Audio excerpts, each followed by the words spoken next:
ලෝකයේ ගත්තාම හොඳට මතක තියාගන්න පළවෙනි කාරණාව තමයි ලෝකයේ තුල නිරන්තර දේශපාලන විපර්යාස සිදු වෙනවා. දේශපාලන වෙන්න පුළුවන්, සමාජ වෙන්න පුළුවන්, ආර්ථික වෙන්න පුළුවන්. ඒ විපර්යාසත් එක තමයි ලෝකයේ ඉස්සරහට යන්නේ. එතකොට දැන් ඔය කියන 15 වන සියවසෙන් පස්සේ විවිධ ජනවර්ග අතර, විවිධ ජාතීන් අතර මේ බලතරගය කියන එක තියෙනවා. ඒකේ ජාත්‍යන්තර දේශපාලනයේ පදනමම බලතරගය. තාද වෙනකොට ඔබ දැකලා තියෙනවා යුරෝපයේ විසින් එල්ල කරන ප්‍රහාර ආසියාතික රටක් වුණ ඊරානයට එක එක රටවල් බලන් ඉන්නවා.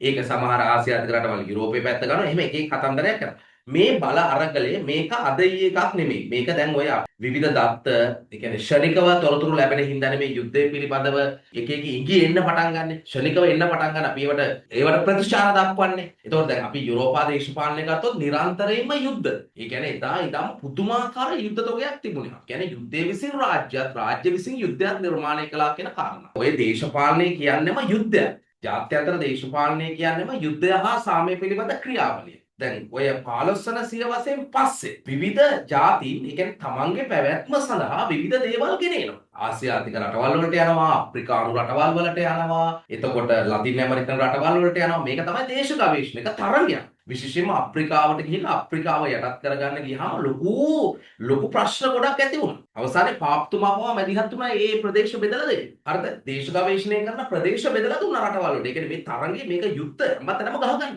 හැමතැනම ගහගන්න. අවසානයේ යුරෝපේ කනරංවාදය කියලා ඇති වුණා. ඔය රටවල් වල අත්පත් කරගන්නා දේවල් විශාල වශයෙන් යුරෝපයට ගහලා විශාල වශයෙන් රත්තරන් සංචිත වැඩි වෙන්න පටන් ගත්තා. එතකොට දැන් ආසියාව කියන පැත්තට ඔවුන් එනවා. මේකෙත් අපි තේරුම් ගත යුතු කාරණාවක් තියෙනවා. රටවල්, ඒ කියන්නේ පෘතුගීසීන්, ඉංග්‍රීසීන්, ලන්දේසීන්, ප්‍රංශ මේ හැමෝම එන්නේ යුරෝපා සભ્યත්වයක් එක්ක. ඒකේ පදනම් බවට පත් වෙලා තියෙන්නේ ග්‍රීක දැනුම හා ලතින් දැනුම. ග්‍රීක රෝම ශිෂ්ටාචාර. ඒතකොට ග්‍රීක රෝම ශිෂ්ටාචාර වල දැනුම තමයි මේවා ඇවිල්ලා මේ පදනම් බවට පත් වෙන ආසියාතික දැනුම යටපත් වෙනවා. ඒ කියන්නේ අදටත් ලෝකයේ තියෙන්නේ මේ ග්‍රීක රෝම ආධිපත්‍යය. તો මේ පාඩම් වලින් තේරුම් ගත යුතු කාරණාව ඒක. දැන් අපේ කියලා දේවල් අපිට නැති වුණා. හරිද? අපි මේ ඉගෙන ගන්න විෂයන් පවා බටහිර විෂයන්. මේ ඉගෙන ගන්න බටහිර දෘෂ්ටියට අනුව මේ විෂයන් ඉගෙන ගන්න. බටහිර දෘෂ්ටියට අනුව මේවා ඉගෙන ගන්න. ඒතර ඔබ බලාපොරොත්තු වෙන්නේ බටහිර කරණය විසින් ඇති කරපු රැකියාව. ඒකත් හොඳට මතක තියාගන්න. දැන් අපේ අධ්‍යාපන ක්‍රමය සකස් වෙලා තියෙන්නේ බ්‍රිතාන්‍යයන් අපේ රටට හඳුන්වා දුන්න අධ්‍යාපන ක්‍රමය මත. ඒතර බ්‍රිතාන්‍යයට ඒ රටවල යටත් වීත වලින් අවශ්‍ය කරේ ලිපිකරු.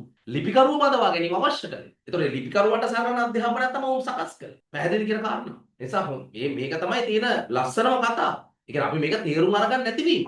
දැන් ඒ අතරතුර ආසියාතික රටවල් වලට නැවත ජයග්‍රහණය ඉන්න පටන් ගන්නවා. දැන් සමහර ලාවට මිනිස්සු දැන් යුද්ධය කියන එක පේමයි. යුද්ධය කියන එක අපි කැමති වුණත් අකමැති වුණත් යුද්ධය යනවා. මම දැක සමහරු කියනවා මේ මහල්ලන් යුද්ධ කරනවා. එහෙම එකක් නෑ. මේවට කියන්නේ ජාතික අභිලාෂයන් කියලා. හරිද? ඒ රටවල් තමන්ගේ අභිලාෂය පෙන්눔 කර ගැනීම සඳහා විවිධ කටයුතු සිදු කරනවා. ඒදී රාජතාන්ත්‍රික සබඳතා පවත්වනවා, රටවල් වලට ආධාර දෙනවා, ආධාර කපා හරිනවා, යුද්ධය යොදා ගන්නවා, කියන මිලිටරි බලය යොදා ගන්නවා.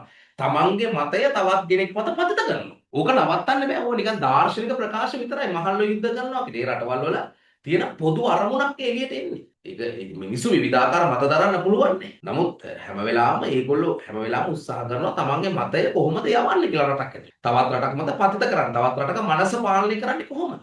නිසා ඕවා නිකන් අර බොරු පුහු කතා. කොහොම හරි ආසියාතික මිනිස්සු කවදා හරි දවසක සතුටු වෙන්න ඕනේ ආසියාව බලවත් වෙනවට. එහෙම බලවත් වෙනවා කියලා ප්‍රාචීනවාදය තුල කියනවා. ඒ 2050 වගේ වෙනකොට ආර්ථිකය අපේ පැත්තට එනවා. ඉතින් අපේ රටට මොකද්ද වෙන්නේ කියන ප්‍රශ්නේ තමයි තියෙන කාරණා. දැන් අපිට පේනවා පොඩි නෑ ආයෙ නැවත ප්‍රශ්න ගොඩක් එනවා. දැන් ගිය අවුරුදුවලදී ඩොලර් නැතිවීම නිසා පෝලින්නේ එහෙම එකකට වඩා ලොකු අර්බුදයක් නිර්මාණය වෙමින් යනවා. දැන් සල්ලි තියෙනවා බහන්න නැති වෙන්න පුළුවන් ඉස්සරහට. ඒකේ තේරුම ගෙවල් වල ගියා ස්ටොක් කර ගැනීම නෙමෙයි. දැන් වසඹ රජතුමාත් ওই කතාව දැක්කා නේද දවස්වල. ඒ නිසා තමයි වසඹ රජතුමා අර මහා පරිමාණ වැව් හදලා ආහාර නිෂ්පාදනය වැඩි කරලා ඒකට කල් තියා සූදානම්. ඒක කරන්න ඕනේ. ඒ කරන්න දුබෑ. ඒතර අපේ රටේ ජනතාව පාලකයෝ මේ කඩේ තියෙන බට්ටු ගෙදර ගහලා ස්ටොක් කරලා කරනවා කියන එක සූදානම් වීම අන්නේ මේ කොයි කාලයක් කරනවා සූදානම් එහෙම කරන්නේ. ලයිට් එක තුන මොකද කරන්නේ? ෆ්‍රිජ් වලට ගෙනල්ලා බඩු දැම්මම.